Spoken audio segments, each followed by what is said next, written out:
Good morning. Welcome to the Spring 2024 webinar of the National Pharmaceutical Congress.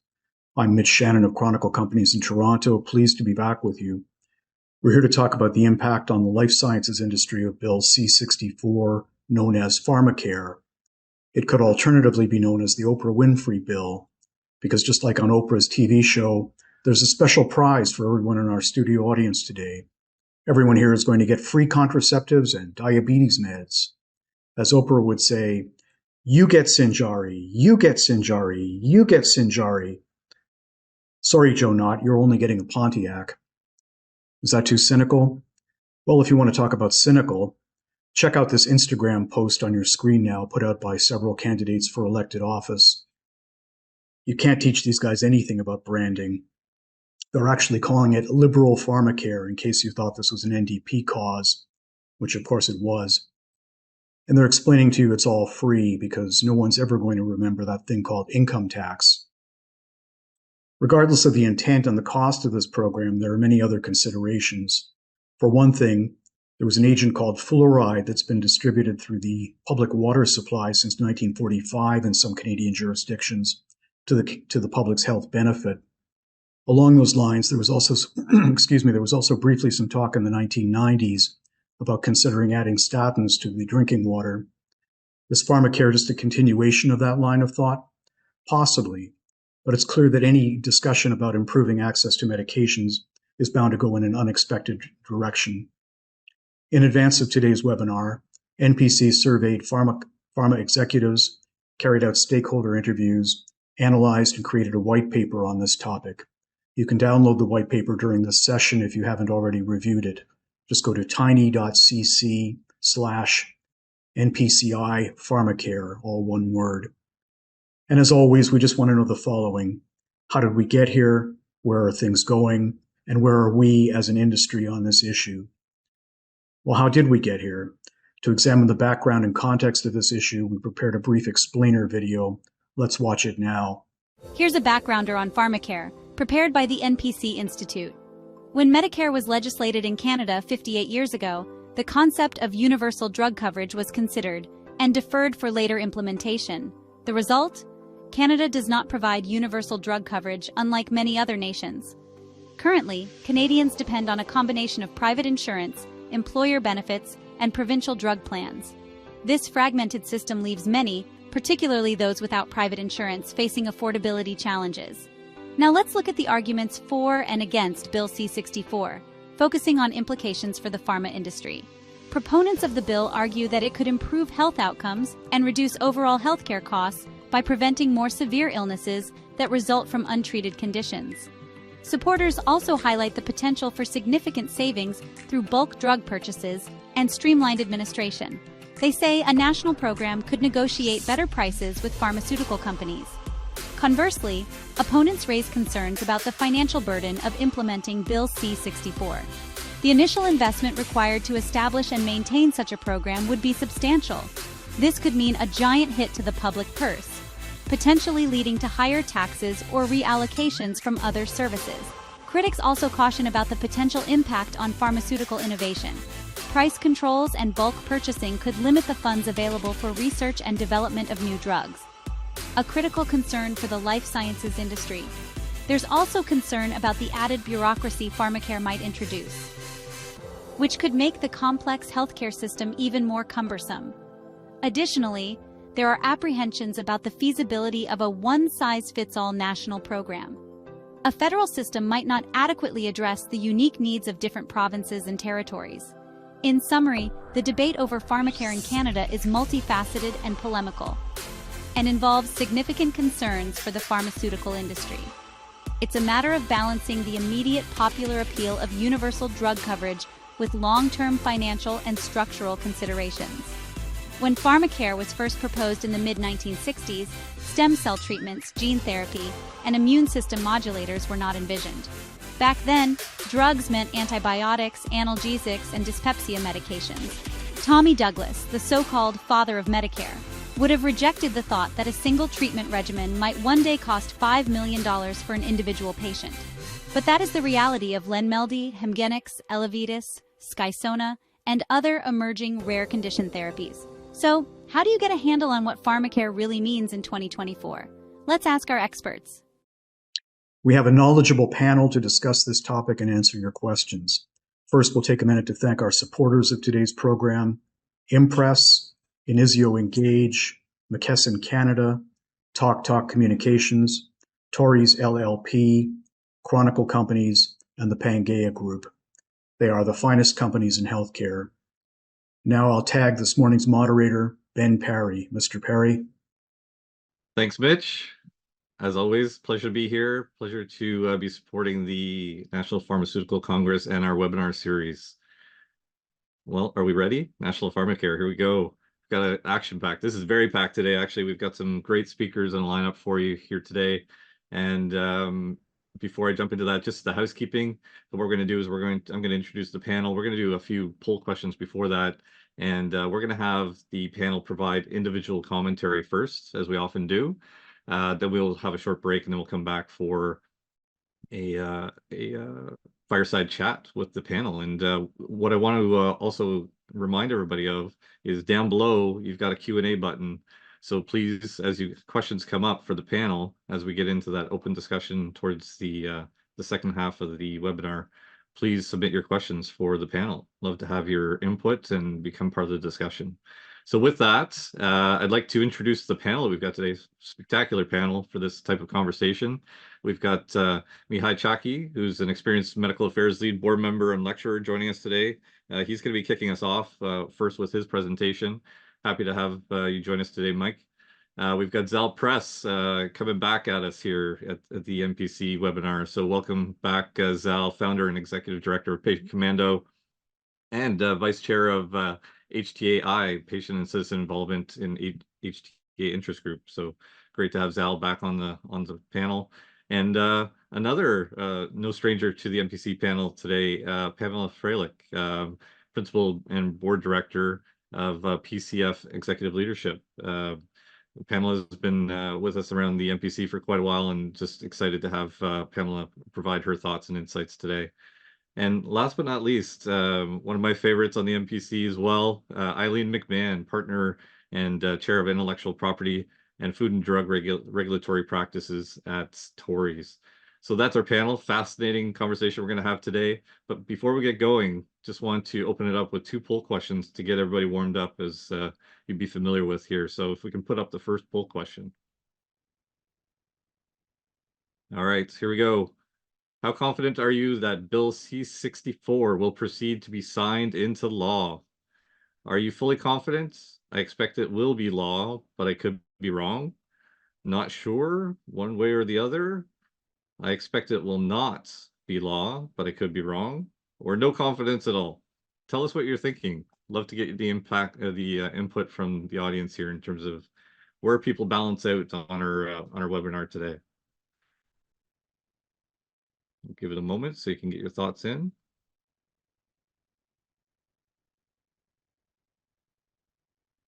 All right. Let's see what we've got in terms of results. Interesting. All right, so it's almost like a normal distribution curve there. We've got some people kind of sitting around the middle. We've got some people on the tail on both ends there. So I expect this is going to be interesting to throw around this topic today and see what we can come out of it with. Let's throw up question number 2.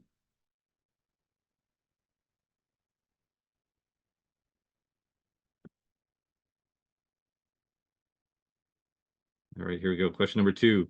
To what degree would a Canadian national pharmacare program benefit your company? So question from the industry perspective. Very beneficial, some benefit, things will generally stay the same. It would cause some problems. It would make our business more difficult. Let us know your thoughts there. Certainly many angles and facets to the national pharmacare conversation, which we're going to cover today.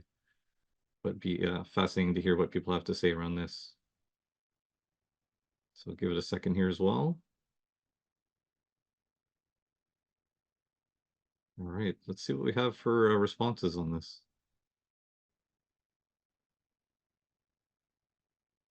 Okay, interesting. quite a spread there as well, a little bit more weighted to the top end. Well, let's see what we got. So we'll have get the debate started. I'll invite Mike to the stage to kick us off, and I'll be back just before our break for an innovative spotlight. Thanks so much. Mike, over to you.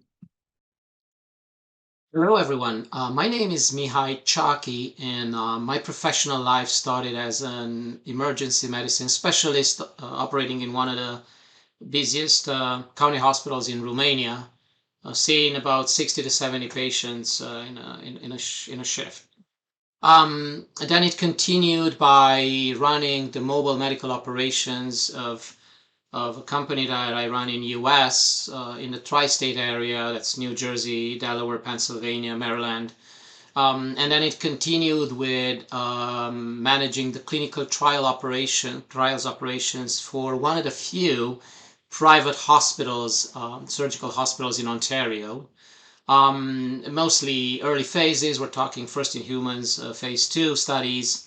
And I continued by being a training manager for a pharmaceutical company, so in charge of designing, developing, facilitating workshops and training modules for commercial, marketing, medical colleagues. Then currently I am a medical lead with a pharmaceutical company, so now I shifted to the scientific department with everything that it titles from, studies, publications, relationships with key opinion leaders, product pre-launch and post-launch medical and scientific support, scientific strategies. But I also work with University of Toronto. I'm a guest lecturer with the Health Informatics program. I also, since 2010, when I moved to Canada, I'm helping international graduates to find their path, their alternative path in Canada. And I'm talking about doctors, nurses, pharmacists, dentists, allied health, as a lot of them don't know exactly what their options are and how to pick their career path, and what would be the best way to align and stay in the space while also putting in value their skills. I'm also, and this is my current position, of chair of the board of directors with CCPE, which is the Council for Continuing Pharmaceutical Education. This is a more than half a century old institution. It's a non-for-profit, unbiased entity that's responsible for developing training modules and supporting the education of the pharmaceutical industry. Staffing, mostly sales reps, but other members of that as well. We have thousands of people that got accredited through the council, and we're continuing to upscale and to help them out through new modules and training programs. So I'm glad to be here. I'm excited to be part of the panel, and can't wait to enjoying the next session together with you.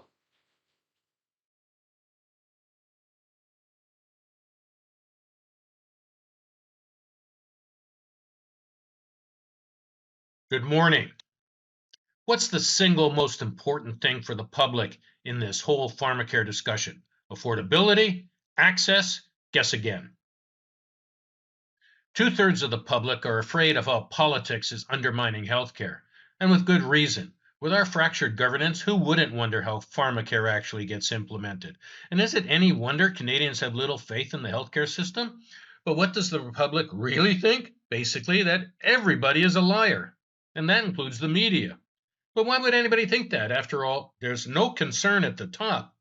Still, Ontario prevents the publication of data so bad it would be economically damaging. But the data comes out anyways, and it is brutal. But no, the health ministry says docs just aren't working as hard as they used to. Meanwhile, the province ships patients off to the gulag to be warehoused against their will. And sure, you can get the new lung, but there's the upcharges, the surcharges, and of course the denials. Now, you should notice that CEOs are the most distrusted of all leaders, and lots of actors are ready to take them on. It doesn't matter what the truth is anymore. After claiming that lower prices will inhibit innovation, CEOs spent $2.3 trillion on acquisitions, and these are just the deals over $10 billion. Keep claiming that high prices are only to invest in R&D. But why is there so much effort put into blocking access? And then the ridiculous fear-mongering headlines. Trust me, no one's buying it. Hey, private payers, I haven't forgotten about you. From step therapies to AI denials and forcing people to forego relationships that underpin good health outcomes, the public knows who you are. But who are these shadowy figures playing havoc with people's lives? Some people think private enterprise is the solution. Even the US is wondering. And what are those private clinics not telling you? While politicians and CEOs play games with people's lives, people die in the ER without accountability. And people are getting squeezed from both ends. The burden on families escalating every day. So what might people do in the face of high prices, denied coverage, and dying in the ERs? Anyone who's been to Disney World knows it's a small world. Hep C, head to the Red Sea. It's cheaper to move to Australia for CF patients. And can't travel? Use mail order direct from India and save 97%. But when people get angry, I mean really angry, and they're living in rogue, corrupt states, watch out. If you don't think compulsory licensing is a threat, then you probably haven't heard of the global health equity movement. So how do our leaders in Canada listen to patients? When the PMPRB was considering new guidelines, patient charities made their views public. That's what's supposed to happen when you have public consultations. What does the PMPRB do? They put together a $50,000 communications plan to smear these groups, claiming they're spreading misinformation. That CEO flamed out of the PMPRB, but reemerges as CEO of PCPA. How tone deaf is our leadership? Even academics publish shoddy research to smear patients. So it was left up to us. Our report, The State of Patient Associations in Canada, analyzed real data from the CRA and discovered that the single biggest funder of patient charities is provincial governments. That's right, the public payers. So if there's any bias from charities, it's to be friendly to the provinces. And here's the proof. Only $5 million out of $1.4 billion in total revenue is spent on public policy. It's not pharma that charities are beholden to. So are we just going to keep thinking like this? Luckily, Edelman's got a plan. It rejects the typical transactional approach to one that's interactional instead. Note that listening is the number one trust builder. Did you know that the number one complaint from patients is, nobody listens to me? Who should we listen to? A patient-led survey of patient support programs shows enrollees are predominantly in the 18 to 39 group. This means a lifetime of medication needs, a lifetime of costs and burdens on young people. Wrap your head around that when you're 20 years old, and I'll bet you thought they all had gold-plated benefits packages. Now, in case you didn't get the memo, patients and citizens are being involved in drug development and policy decisions around the globe. Earlier, I showed how our patient charities just don't have the capacity to be involved, and there is systemic bias against patients. What can we do here in Canada to catch up with what's happening globally? Recently, the Canada Drug Agency's own patient advisor issued a report on patient and public involvement and recommended establishing a new patient organization that can be a legitimate partner in drug policy dialogues. After all, Ireland has one, Spain has one, mighty Australia has one, the EU has one, and even Bulgaria has one. Other countries have one. It's time to recognize that it is just morally wrong not having one in Canada as part of the pharmacare discussion. Edelman's message to business and government is clear. Act in the interest of the public good to restore trust. Otherwise, don't be surprised if Elvis shows up in the room with an offer for semaglutide that I just can't refuse. Thanks very much for your time. So let me say right out of the gate that I do believe holders in this very challenging debate do want Canadians to have access to the medicines they need safely and efficiently. But we have different points of view. We're informed by different sources. We interpret data in different ways. We're motivated by different preferred processes. So Even if our desired outcome is similar and, dare I say, identical, there is indeed much to debate. So I wanted to start just with a little bit of context, my context, I guess. What is that starting point? Canadians currently have a mixed public-private coverage for their prescription drugs, about 44% publicly funded and 56% private. Data suggest that 97.2% of Canadians have at least some coverage. This is a good thing. However, up to 10% of Canadians are uninsured, underinsured, or unaware they actually do have coverage. Also, we don't in Canada have access to most of the innovative drugs that are available globally.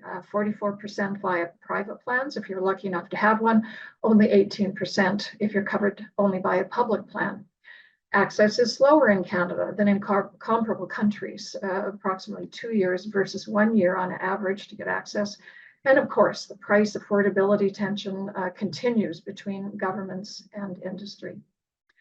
Well, pharmacare, define it as you will, has not lacked for attention. It has been much discussed, debated, opined upon. It's been studied. In the past few years alone, we've had the HESA report in 2018, MP Bill Casey, 18 recommendations. In 2019, it was Dr. Hoskins' report from his advisory council, 60 recommendations.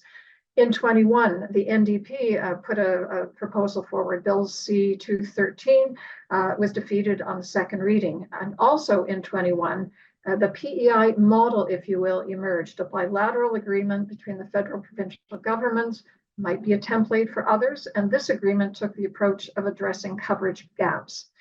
Then in 23, we had the Drugs for Rare Diseases strategy announced, and now here we are in 24. C-64 in front of us, it was tabled in February, and it's still at second reading. In my view, the federal government has broadcast pretty clearly exactly what it is doing, where it's headed. If you look at the recommendations in the Casey and Hoskins report, the recipe really is clear, as are the actions taken by government. We should not be surprised by Bill C-64, nor by the pieces that have emerged in the last year or so, the DRD, CDA, formulary, essential medicines, etc. They're all there, they're foreshadowed by these earlier reports. So our question today is C-64 sufficient? Is it appropriate, to coin the Act's language? Did they get it right? What might we want to challenge the government to take a second look at? So in that spirit, I offer some observations and questions which might prompt discussion with my fellow panelists and webinar participants. And I have 8 issues that I will raise briefly, followed by a little bit of a glass half full. So first of all, what is the problem that the Act is designed to solve? What is the problem we need solved? The Act's stated purpose, and I quote here, is to continue to work toward national universal pharmacare. Well, what does that mean for all Canadians and when? The language, frankly, doesn't inspire confidence in a commitment to action. And that, of course, is if the direction described in the Act is where we want to go. Another big piece for me is prioritization. The Canadians who have little or no coverage, what about them? Where is equity in the Act? Yes, C-64 does talk about getting away from the postal code lottery, but then it selected 2 drug areas to initiate pharmacare, which address equal access, but not equitable in my view. So what about patients who do not have contraception or diabetes needs, who have no coverage at all? What about them? My second point, and it pulls on that comment, speaking of these first 2 drug areas, contraceptives and diabetes, will we learn how the decision was made to select these 2? Will the same methodology, whatever that was, be used for next steps for the proposed formulary? How does the process address equitable access, not just equal access? And what about the conference board findings which identify those without any or insufficient coverage? What about them? Why have they not been prioritized? So my third observation is the language of appropriate use. What does that really mean? Sounds good. Who can argue with appropriate? But it feels like restrictions to access when I read it from a patient perspective. Who determines appropriateness? Under what criteria? Could we seek greater clarity from the government of their intent in that regard? The fourth point is around provinces and territories. Now, they are mentioned in C-64, but has the bill underestimated the needs, the timelines required to implement federally desired steps, which can't be undertaken without buy-in from the province and the territories. The fifth comment is around the Canada Drug Agency, CDA. It's been announced that the CDA will subsume CADID. It is a new decision, just a new announcement at any rate, but will this new overarching body help or hinder progress and access? How long will it take to fulfill its mandate? How will it be evaluated? Many questions at this point. My sixth observation is around the National Bulk Purchasing Strategy, and my mind immediately went to PCPA, the Pan-Canadian Pharmaceutical Alliance. How do these two bodies intersect or possibly integrate? One is federally driven, the other a well-established and many would argue successful provincial territorial initiative. Where shall that twain meet? My seventh observation of the eighth is around implementation questions, of which I have many, but just a couple of examples. C-64 is just in its second reading. Is it going to advance before an election? There are somewhat lengthy timelines to execute on, again, what I feel are vague expectations. 1 year after royal assent, there's a committee of experts to provide, and I quote again, a report of recommendations on options for the operation and financing of a national universal single-payer pharmacare. There's lots of words, somewhat generic, very little certainty. Also under implementation, DRD, drugs for rare diseases. The funding was announced 3 years ago in a federal budget.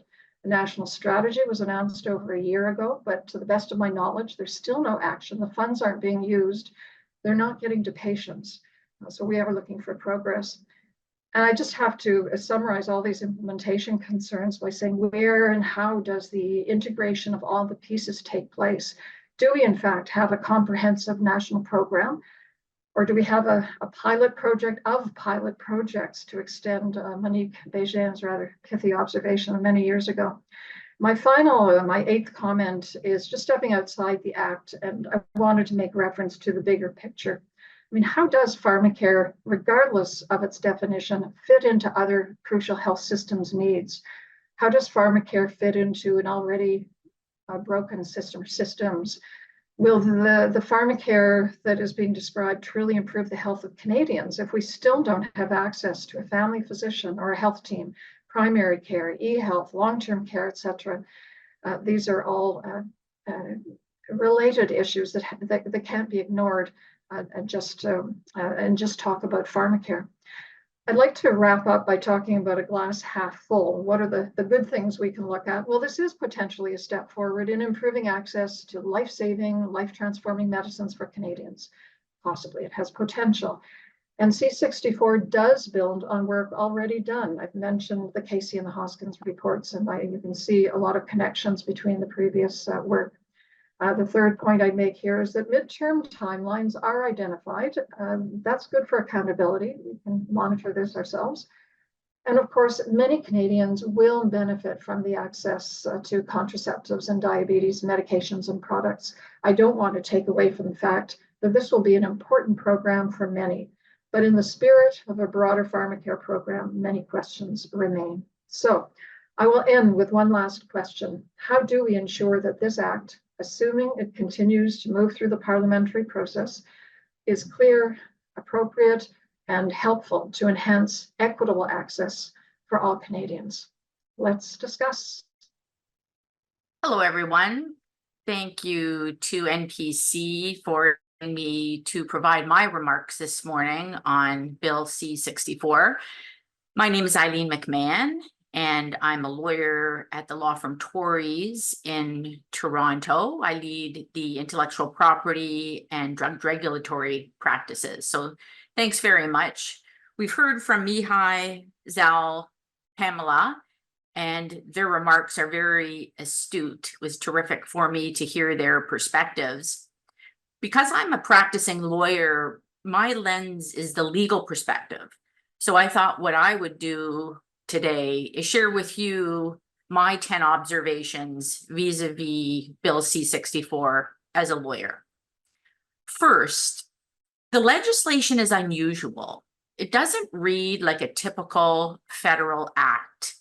There's a lot of loose, vague language, And so that struck me as unusual. There's not a regulation making power in the legislation, also unusual for a federal act. So it's more like a press release in effect, or a statement of principles, than it is a federal law. So simply an observation as I read through the bill. Second observational is jurisdictional issues. It's very clear that the federal government has to thread the needle here. The Constitution makes it clear that the provinces and territories are responsible for healthcare, not the federal government. So their hook is funding. If the provinces and territories sign an agreement committing to pharmacare, then funding will be provided. So it's very interesting to see the jurisdictional issues weaving through the legislation. And that's why there's a lot of language regarding discussions with the provinces and territories. That's the leverage that the federal government has vis-a-vis funding to try to get them to the table. Third remark is the stage of the legislation. We're now at second reading. And so the question is, will this legislation move through all its stages to royal assent before summer recess, or are we into the fall? And the reason I flag that is, of course, 2025 is expected to be an election year in the fall. So the question is, what stage will this legislation be at? And what type of deliverables will have been provided? Because there is a timing requirement vis-a-vis deliverables, as I'll mention very shortly. Fourth comment has to do with the purpose of the legislation that's actually set out in Bill C-64. It talks about accessibility, affordability, appropriate use, and universal coverage, of course. It's in the context of, quote, essential prescription drugs. So to be determined what those essential prescription drugs are, I found it interesting that to start, of course, we have contraceptives and diabetes medications. As Pamela commented, it's also interesting that Section 5, in addressing the federal government's funding commitment, refers to improving accessibility and affordability of pharmaceutical products, beginning with those for rare diseases. So what does that mean vis-a-vis the timing of the rollout for this legislation if it becomes law? Fifth comment has to do with funding. It's very clear that funding will take place only after agreements with the provinces and territories are reached. And so it's interesting to see the timing and the dynamic. As Pamela mentioned, some provinces have signaled they want to opt out. There is no mechanism for opt-out. So how will that work if a province territory doesn't sign an agreement? What is the mechanism, if any, for the federal government to fund the provincial program that would not be part of pharmacare? Timing is my sixth remark. So timing, you'll see that royal assent, which is the very last stage of the legal process, triggers a number of steps. The first is that an expert committee is going to be set up. So this committee of experts will be set up within 30 days of royal assent. And within a year of that time, they are to provide recommendations to the minister. So it's an advisory role there. Also, within a year of royal assent, the Canada Drug Agency, the CDA, is going to prepare some recommendations for the minister on the list of essential pharmaceutical products. So that's also interesting to see from a timing point of view, and how this is going to roll out, given that we're expecting an election in October of 2025. Seventh comment, there's very little structure to the legislation, as I mentioned at the outset. So who's going to be on the committee of experts? Who within the Canadian Drug Agency, who are going to be the members to provide this advisory role to the minister?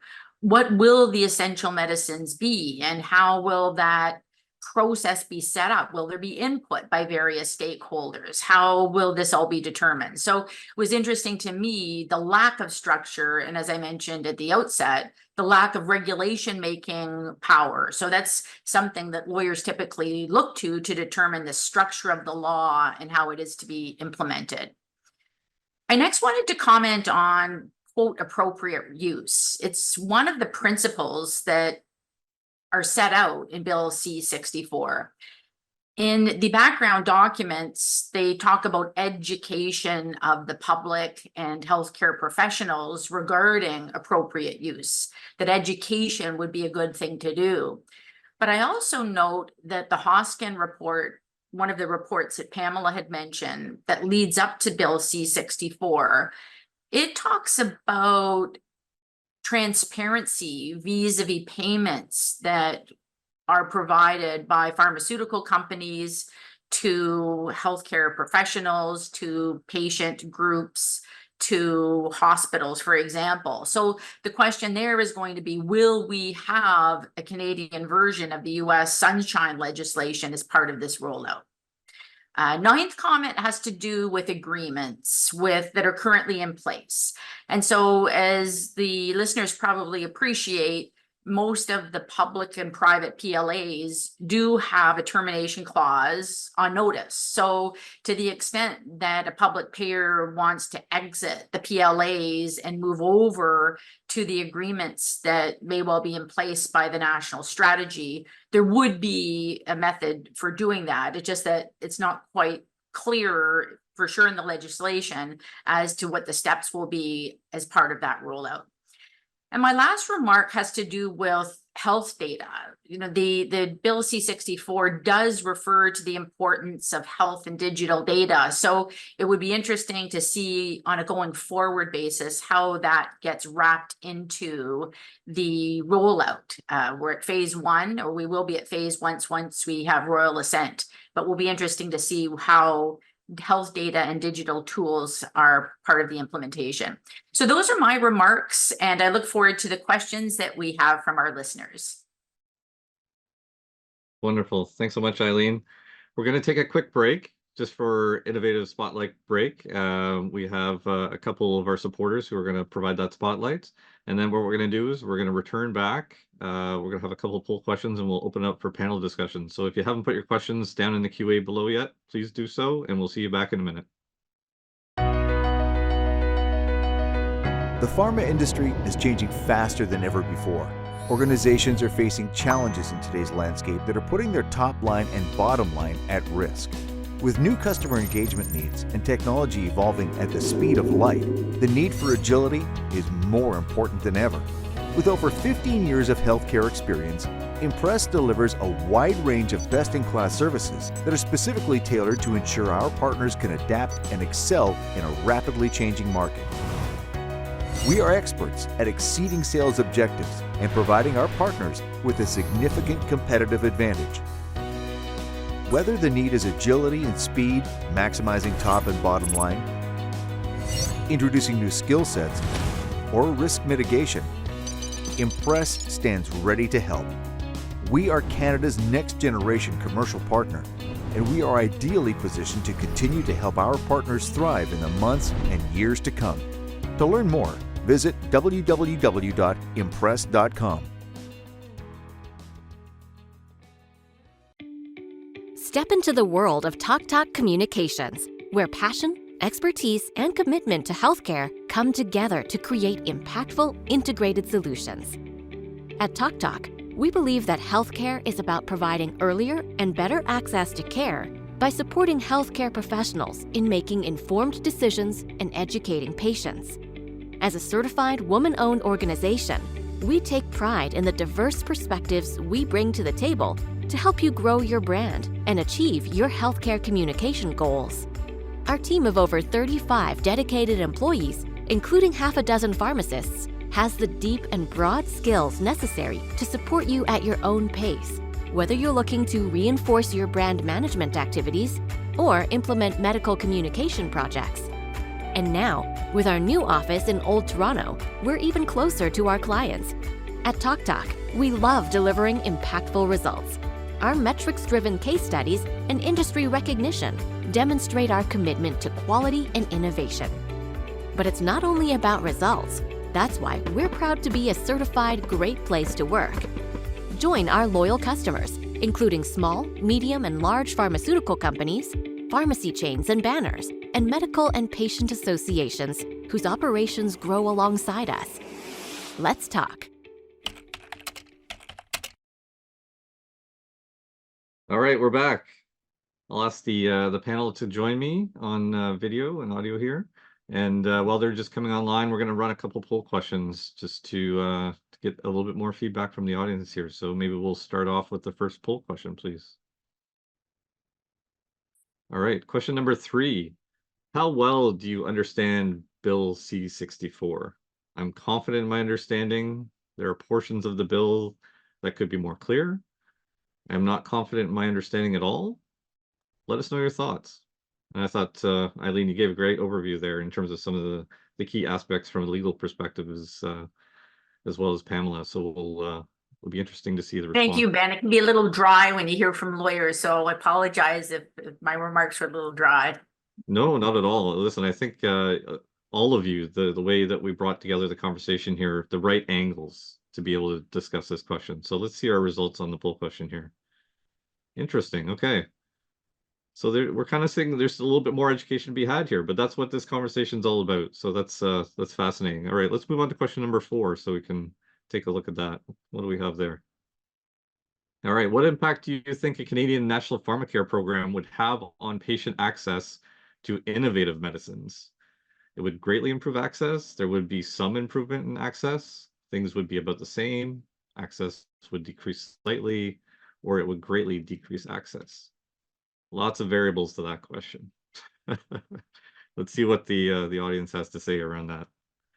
Give it a moment for your answer. And let's some results.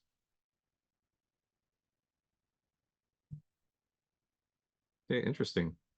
Interesting spreads across the board in terms of the audience today. So I'll jump right into it here. We had one question come in over the break here, and Eileen, it was really based and kicking off of some of your comments. We had the first poll question.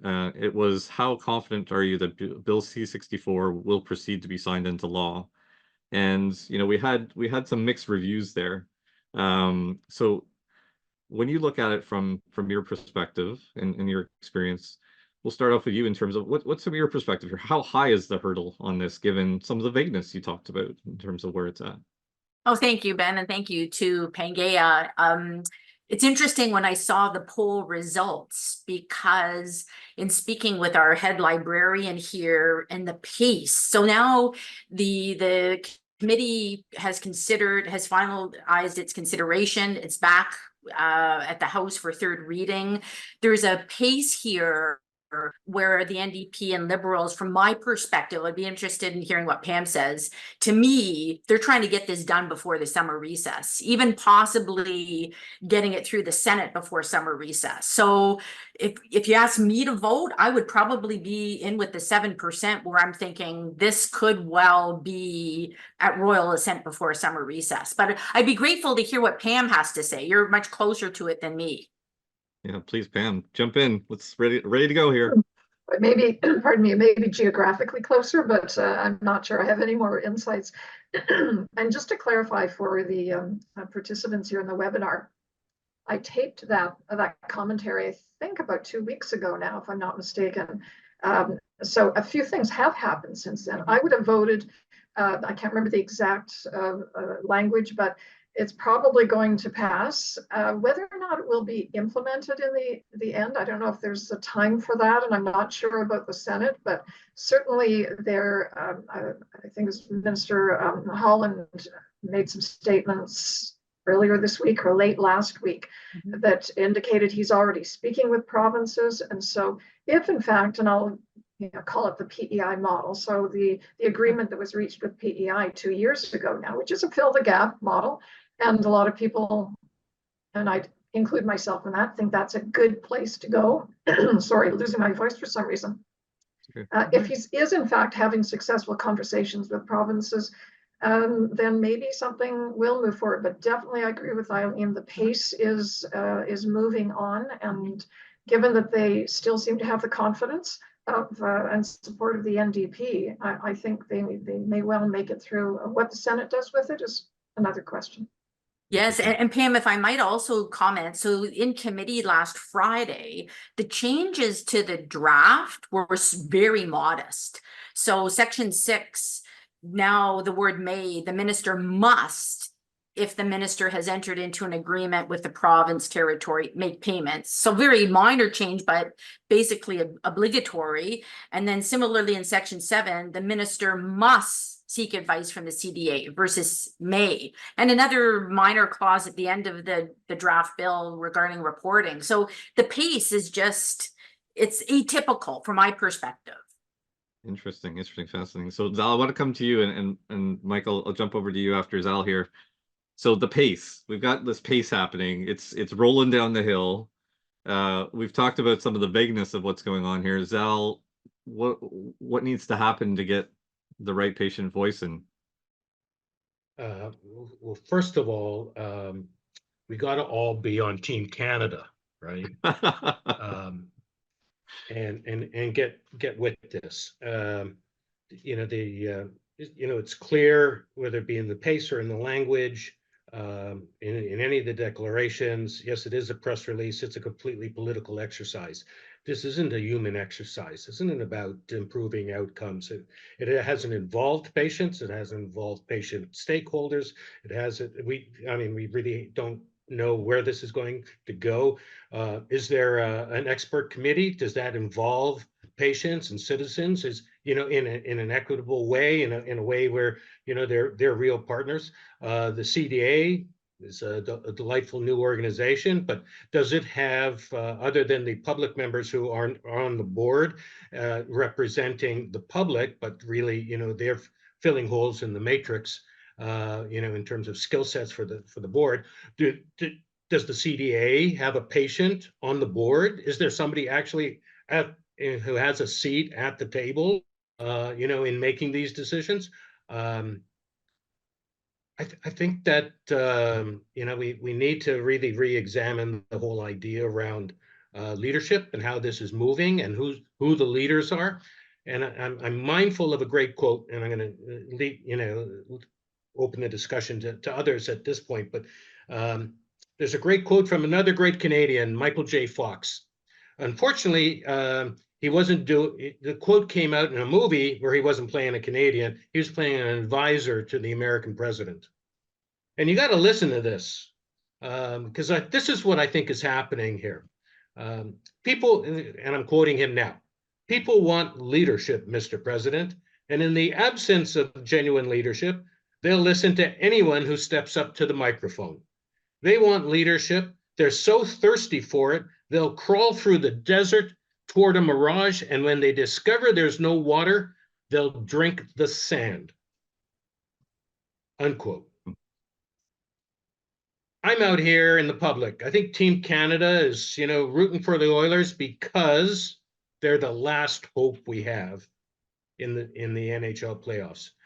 I'm wondering, if there's any hope in any of this to benefit the public, to deal with a lot of the questions that Pamela and Eileen raised in terms of health equity, in terms of dealing with the marginalized populations across this country. This is a big country. This with a diverse population, diverse regions, with diverse cultures, and none of this really addresses that reality. And so, is there hope? I don't know, but I think right now we're all drinking sand. Very interesting. Absolutely. So, Mike, I'm going to come to you. I think Zal's opened it up for you. You've been all over different parts of the health system in your journey, in your career. Give us your perspective on how you see some of this translating. Thank you. I like the comprehensive approach from all points of view. I'd like to express a little bit of optimism. Of course, no healthcare system is perfect, and I've seen that in Europe, I've seen that in US, I see that in Canada. But also we're living like a solid Gutenberg moment now, because we have AI stepping in. We're trying to solve cancer problems. We're looking at life expansion. Biotech, so skyrocketing productivity. That's obviously a very disruptive space. And the more the disruption, the more difficult for any government is to govern that. On the other hand, I worked most of my professional life in pharma, and that's a for-profit space. So, governments will always say, hey, you're looking to make more profit, so P&L is the bottom line. But then when COVID happens, then, pharma comes in and saves the world. So the challenge here is, how can government, who needs governance and has the public in their in their view, use and support pharma? Canada is constantly ranked as #1 or #2 most educated country in the world. That's a lot of intellectual power there and a lot of talent. Now we're looking at Innovative Medicines Canada, and there's a question there. If we can use all that potential and talent to innovate. Now, the bill I see, and I echo Pamela on that, is that if you focus on contraception and diabetes, there's probably going to be some investments and then some innovation and some progress there. But what about the other ones? Like what's the payoff on those? So how can we balance that? Open question. More funds will definitely lead to more research, but on the same token, less funds will lead to less research. So is Canada got to lose that leading role and flagship of, hey, we innovate? That's a big trap there. So I don't know if I addressed that. No, that's well said, actually. And I think that leads into, I mean, we have to consider how are we simplifying versus boiling the ocean on this. There's just so much that goes into this and so many stakeholders. And as Zal said, you're coming right back to Canadians on this. So, Pamela, I want to come back to you because you talked a little bit about, and there's a few dynamics I think Mike brought up here. One, you've got the list, the essential medicines list, right? And where that's going. There's also a question in the Q&A around financial implications of what this is going to mean. So thoughts on, there's the patient need, the Canadians need, what happens here, and then there's, the government trying to balance off, financial implications, how far, how wide. What are your thoughts there? Yeah, thanks, Ben. And of course, I think the take was a little garbled, but my opening comment was that I do really believe that all these stakeholders want the best for Canadians, want the best access, safe medications, et cetera. No one is against that. It's just how we get there and what our solutions are a little bit different. Yeah, and the other thing that we haven't really talked about and is very much on my mind is the tension between politics versus policy. And that's, to me, the crux of the issue and where we need to focus in terms of all of the issues on our plate. You'll notice that all of us posed more questions than we gave answers. I'll speak for myself. I don't have the answers. Mihai, Mike has just said the same sort of thing, that we have some ideas and suggestions of how about getting the answers, but we don't necessarily have them. But I think we do need at this pivotal moment in time, to focus on that politics versus policy. We can have all the facts and what we think are the best policies. Like I saw the question from Rudy, I think, in terms of we don't want to be New Zealand, etc. But that's not going to have an impact when politics are at play at the moment. And so I'm going to turn to Zal and all of us, really. It's the emotion, it's the patient voice. It's really making sure that patient voice, which does get the attention of politicians, is very, very loud and very clear and very unified as to what makes most sense. And I would have them focus on that. What about the rest of us? I raised the statistics. Again, that goes to facts. The politicians know that. They've read the papers. IMC has met with them. I'm no longer with IMC, but I'm still fairly familiar with what they've been doing. And give them all the facts. That's not going to change the needle politically. And so that's the question for us. How do we affect the politics beyond the policy right now? Sorry, what was the question, Beth? No, you covered the angles there, because I think really what we're talking about here fundamentally is a bill for all seasons, and where those seasons intersect, and is it too hard, too fast to be diligent, and what does that mean in terms of the outcomes, as Zal was talking about. Eileen, I'll turn back to you in terms of any additional thoughts in terms of what Pamela is springboarding on there from your perspective on policy versus the politics, and really the frameworks that we have to operate within, because sometimes that's the constriction there as well. Yeah, from my perspective, the question really has to do with rollout, because many times when I'm speaking with people outside of Canada, and they'll say, okay, wait a minute, we've got Health Canada, we've got PMPRB, we've got PCPA, we've got INES, we've got CADIF, we've got Province. And so my worry is, how is all of this going to fit together vis-a-vis the rollout? And so I think that's the challenge, because with provinces and territories having responsibility for healthcare, there is going to be some holdouts. And so that's really my takeaway. And I think various others have commented publicly that it could well be a thorny road ahead of us. Yeah, absolutely. And I'm seeing some questions in the Q&A here as well around, are we addressing the silos? Are we pushing through and actually breaking down the barriers? And, certainly there's a delicate dance there between the provinces and the federal government on, the way the infrastructure is set up today and the way the money flows. And so how is that going to be impacted? So Zal, you're sitting and you're hearing all of this. You talked and you got us going about Team Canada. What's stirring for you in terms of next steps to get that voice out there? Yeah, there's only one thing. The fact that Canada lacks a key voice for patients in this whole discussion is the missing quotient. That national voice, and with all due respect to the over 1,000 disease-specific organizations in this country that do remarkable work, and we give them enormous credit, or they don't get the enormous credit that they deserve. We really need to find a disease agnostic, national voice that's going to play an important role in both policy and politics, to your point, Pamela, that's going to be there, and it needs to be funded, it needs to be supported, and it needs to be enabled, because we don't have that now. And without the moral guidance of patients and the public involved in this conversation, I dare say, we're not going to have the kinds of positive outcomes that we're going to have. So we need to have that Involve Canada organization. Yeah, fair. And Mike, I'm going to give you the last call because we've had such an exciting conversation here. Mitch wants to join in. So Mike, what do you see as being a measure of success here in terms of Bill C-64? I would echo everybody else's a point that the devil's in the details. How do we implement? Like you poll every Canadian, everybody wants better access to medication, to dental benefits, to anything that helps and improves the quality of life and health status. But how do we implement that, and how do we bring all those stakeholders together to work on that?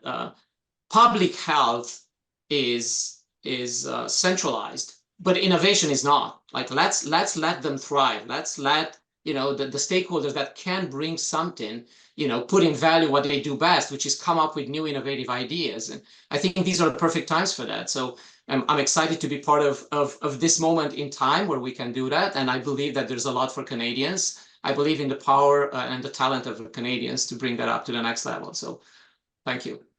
Amazing, amazing. Well, I'll say thank you to the panel. It's always a pleasure. We could talk about this all day, but I'll just close by thanking all of you. It's a real treat to spend time with you and thrash us around the room a little bit. So I'll say go Team Canada, and over to you, Mitch. Well, I'll just echo Ben's comments, Zal, Pamela, Mike, Eileen. That was an essential conversation. You offered a lot of takeaways. I think the headline from this morning is the poll that we just had that says 60% of our delegates think the bill is going to decrease Canadians' access to innovative drugs, and that can't be good. Regardless, we'll keep talking about this topic over the summer through both the NPC podcast with Jim Shea, Mark McElwain, and me, and through the NPC Health Biz Weekly e-newsletter. You can sign up to receive both of them at the NPC website, pharmacongress.info, and you can listen to the podcast anywhere. It's brought to you with pride by our friends at Impress. Come back and see us in a couple of months at the National Pharmaceutical Congress end of summer webinar. Circle the date. It's September 11th at 11 a.m. Your suggestions and comments for the event are always welcome. Connect with us on social media or email health@chronicle.org. Want to acknowledge every one of Ben's colleagues at Pangea Consultants. Thanks to our team at the NPC Institute and Chronicle Companies. That's Alan, Amy, Jeremy, John, Joyce, Kylie, and Darren. And again, thanks to our partners for today's session, known as the finest companies in the life sciences. That's Imprez, Inizio Engage, McKesson Canada, TalkTalk Communications, Torres LLP, Chronicle Companies, and the Pangea Group. And that's it. Thanks for spending some of your morning with us. Enjoy the summer. We'll see you in September. Be well.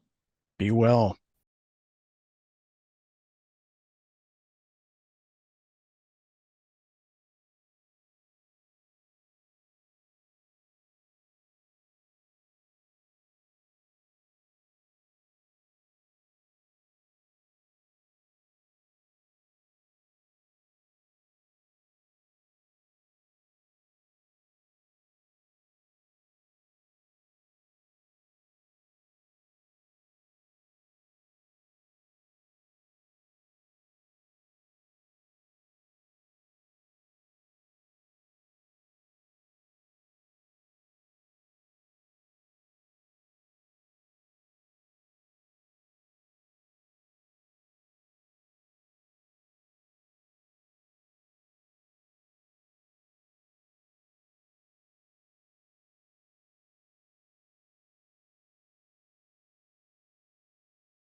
talks about a new world in the morning. New world in the morning, so they say. I myself don't talk about a new world in the morning. New world in the morning, that's today. And I can feel a new tomorrow coming on. And I don't know why I have to make a song. Everybody talks about a new world in the morning. New world in the morning takes so long.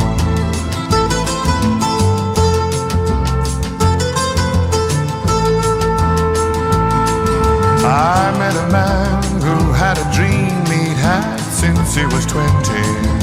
I met that man when he was 81. He said to many folks, just stand and wait until the morning. Don't they know tomorrow never comes? And he would feel a new tomorrow coming on. And when he'd smile, his eyes would twinkle up and far. Everybody talks about